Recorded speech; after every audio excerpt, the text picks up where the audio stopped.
check your bank account. Americans are changing estimates about how much money is needed to retire comfortably. As the U.S. grapples with inflation, high interest rates, and market volatility, many people are pushing their number higher.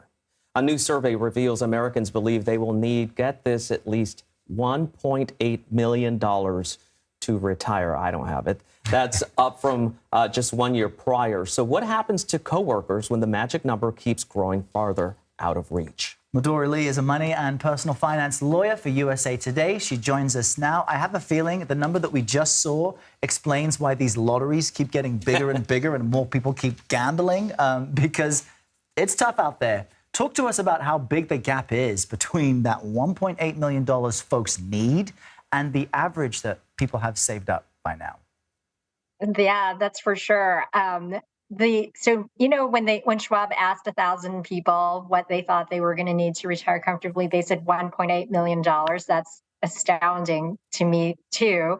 And let me just tell you, that's probably out of reach for most people.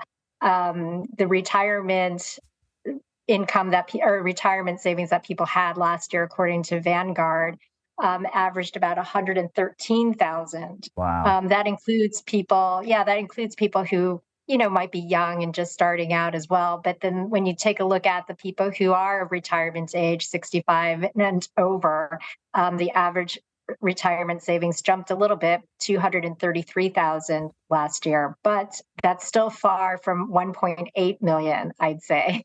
Well, Medora, let's try to help people out here. What's the first thing someone should do if they're getting closer to retirement and need to beef up their savings? What about someone who's just starting out?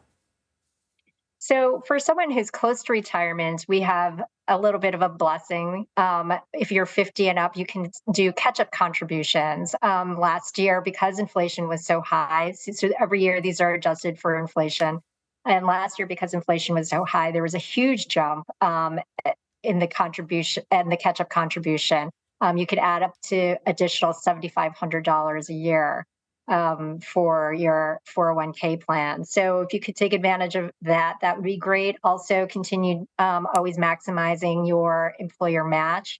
That's always a source of good money because that's free money, because that doesn't count towards your cap every year that you can add to your retirement fund. So those are some really good things that people who are closer to retirement can take advantage of. And if you're younger, just starting out, the first thing you should really do if you're young is try to pay off all of that high interest debt. No matter what you're getting in your savings account now, 5, 6, 7% CDs or whatever. If you're paying 22% interest on your credit card, you may not really catch up very well. So pay off all your high income debt, and then start thinking about putting together an emergency fund. Very good advice. Medora, we just run out of time, but that's something news people can certainly use. Thank you for joining us today, and I hope folks follow your guidance. Thanks very much for having me.